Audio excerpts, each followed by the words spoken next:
Welcome to the Social Media Church podcast. I'm Neil Smith, and as always, I'm joined by the Jay Cranda. Jay, welcome to the show. Thanks, man. I'm excited. There's so much going on, from VR to stuff at Twitter to one of the podcasts I listened to, Bill Simmons. We were talking about it. There's so much movement going on. Yeah. Before we get into that, Jay, I've got to tell you something. I have my team meetings with my so my whole team is outside of New York. So I've got a team in the Philippines, and my executive assistant is in Raleigh, North Carolina, and then another's in Virginia Beach. Anyways, I was telling them, you and I are working on several different projects together, and I mentioned your name, and a couple of the girls giggled a little bit, and they're like, and I was like, what's funny about Jay? They're like, he's funny. He's really funny. So they listen to our podcast, Jay, and they think you're funny. So Thank you. I thought I'd pass that word on, that my team giggles when they hear Jay Cranda and think that you're funny. I think part of it is just because you know when like somebody's a big deal in certain circles, and then you got like two people interact from different circles. Yeah. Like I know you're a big deal. Like I know that.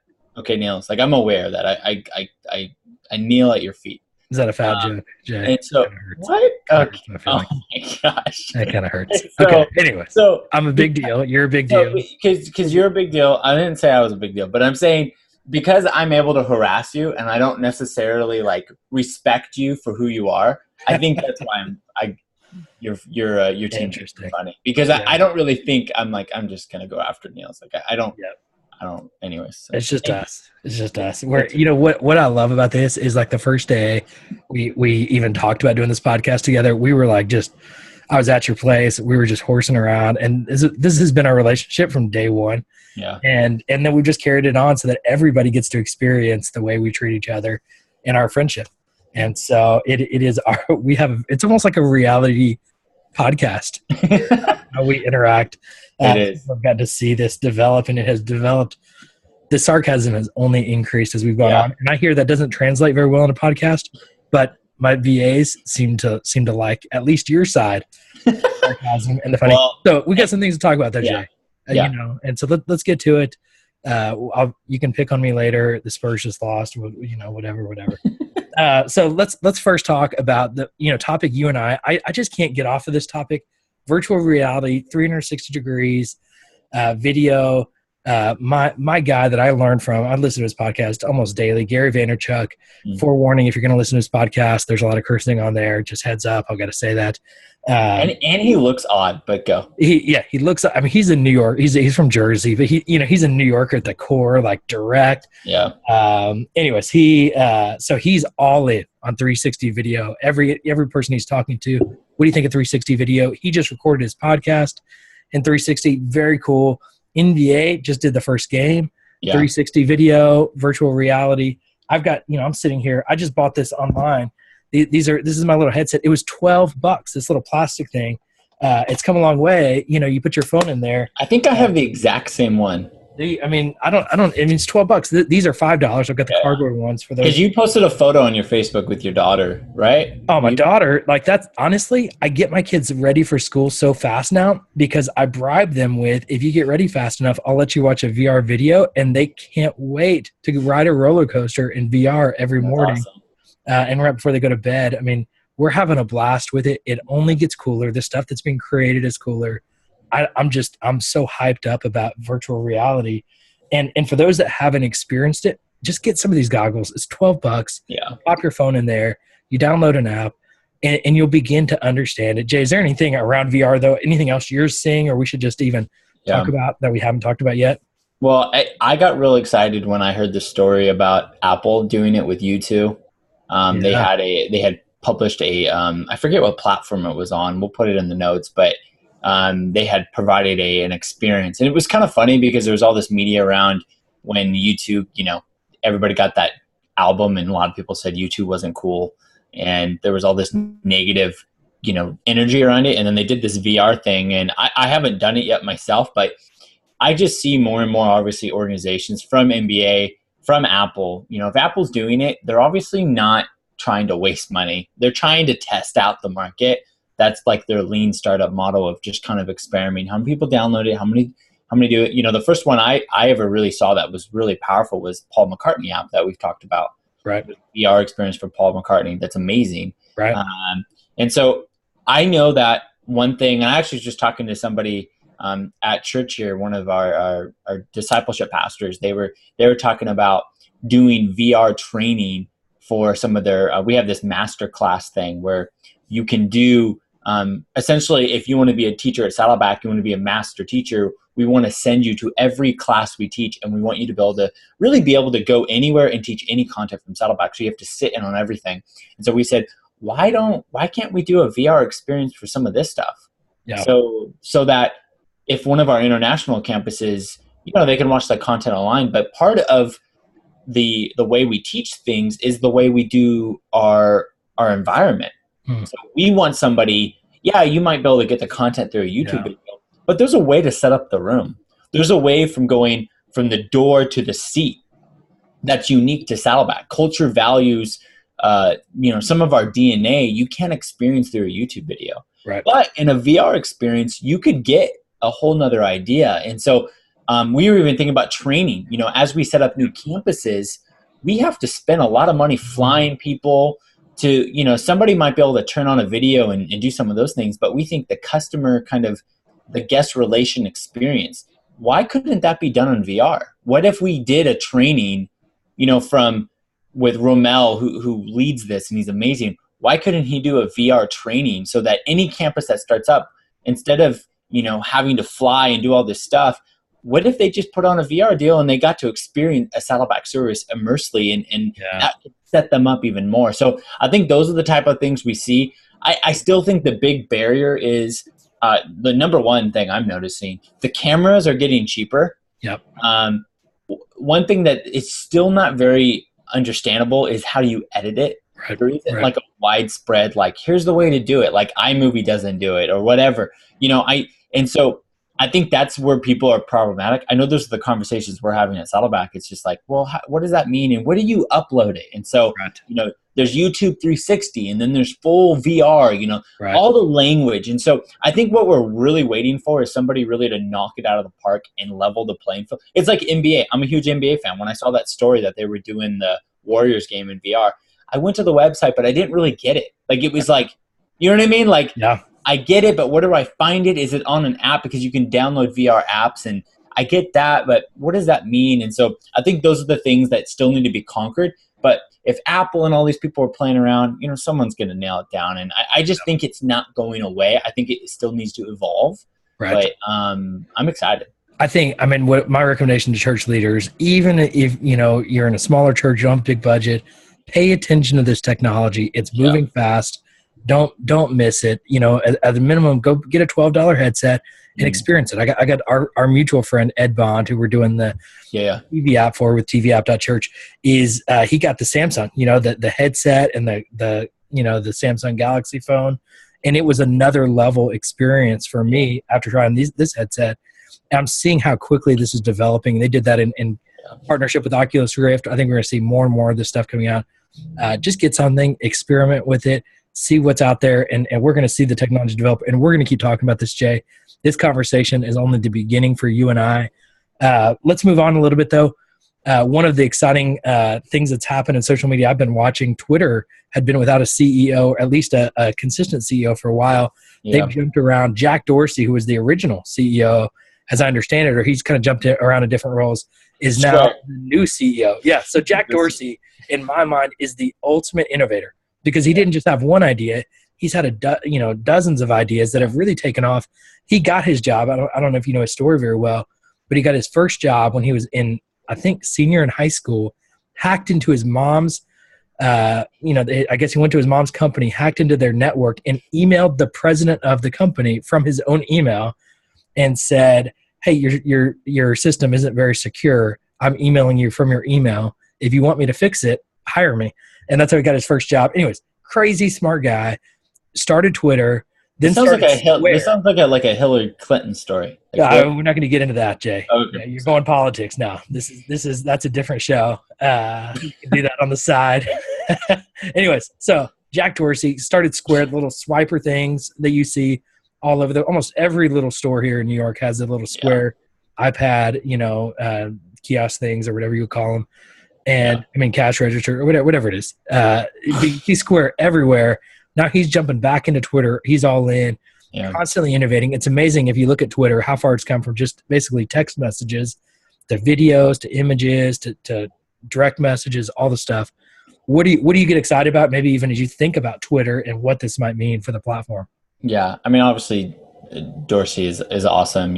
I love Square. I use it. The charity that I run, we do it, and it took us to another level. A couple weeks ago, we had our third event. I did a podcast on it. We raised $40,000, and $14,000 of that went through Square.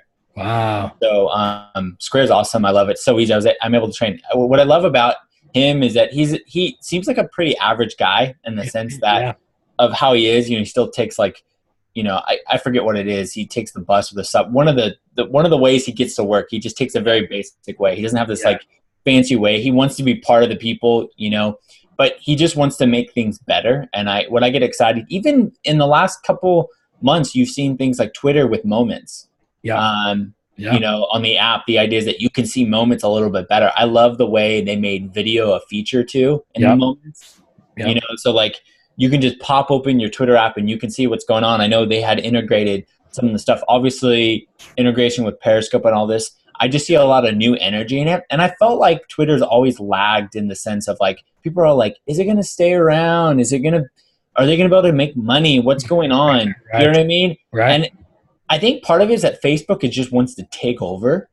And it doesn't feel like Twitter wants to take over. Twitter just wants to hit the audience it's at. They want to provide a better experience. But with Jack, and I call him Jack, not that I know him personally. Yeah. He's at Jack on Twitter. Yeah, at Jack. I think I'm just pumped for that type of drive. I mean, he's just done so many different things. And I think with him back engaged, there's going to be a lot of new stuff. But I love Twitter. Twitter serves its purpose for me so well. And I can use it. I just love it. And so I don't know, man. What are you excited? Because you follow him a little bit more closely than I do. There's two things I think that he really prioritizes, and that's development and user experience.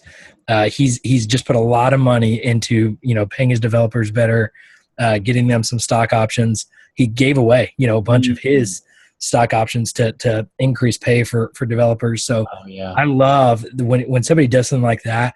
It means that he's invested in this product in a very just personal way. I love that. And then experience. So the really secret sauce of Square is how simple and easy it was. That anybody could just go get the little thing, attach it to the top of their iPhone to the headphone jack, and it just became this simple experience, and it continues to be that way. He's going to prioritize that with Twitter. That user experience is going to get better and better. And he's a hands-on guy, so I can't wait to see what he does. They've kind of been just in who's going to drive this ship, and I think committing to him was a good move, and having him committed to Twitter is a good thing for Twitter. Let's shift this conversation to one other piece of news that you kind of filled me in on, and that is podcasting in the sports world. Can you kind of update us on that trend? Well, there's a lot. So I obviously, if you follow Niels and I on Twitter, you know that we're NBA fans because we're always harassing each other. Well, we try to be opposites, even if it's Angels, Astros, whatever it is, we're just opposites. Yes. But somebody that I follow a lot is Bill Simmons. He's the sports guy. He's kind of anyways, his podcast is huge. He was a local guy in Boston, grew up in Boston. He's a Celtics fan. He grew up going to the games. And eventually ESPN hired him.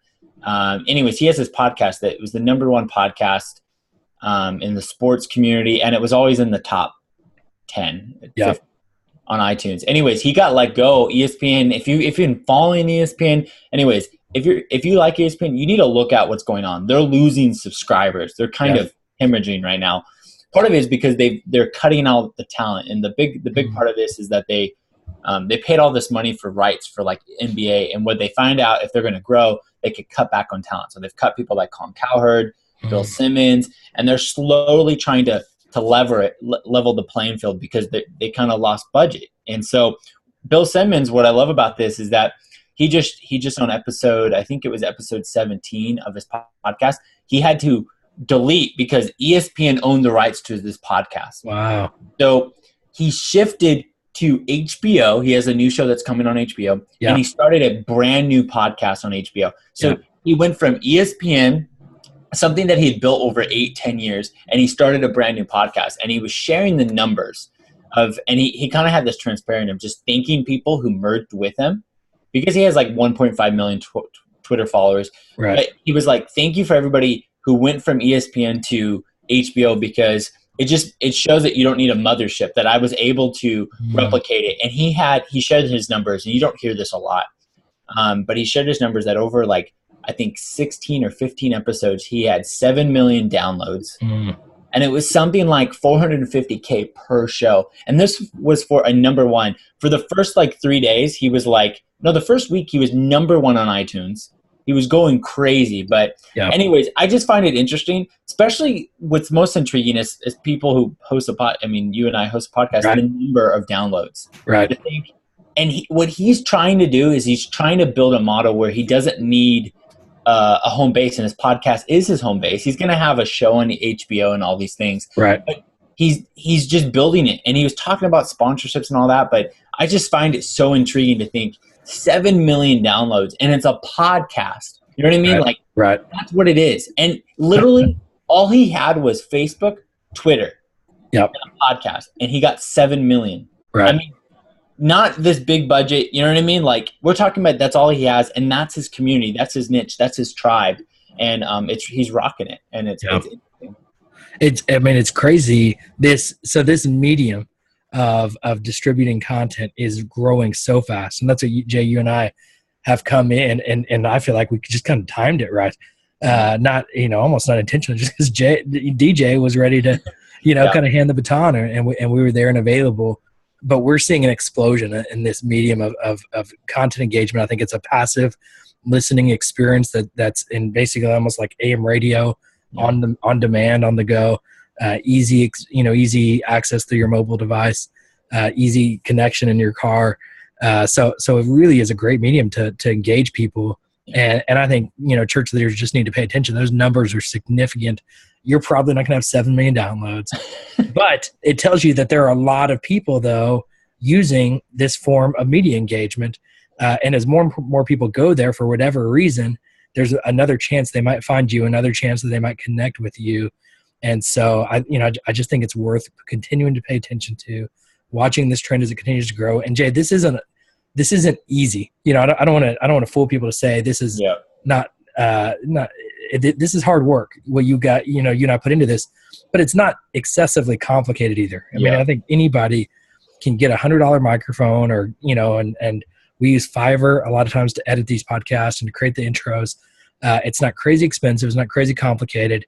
Anybody can really start creating some content and really start building an audience. And so I think, and I think honestly, the sooner you get on there, the easier it's going to be to build an audience and to engage that.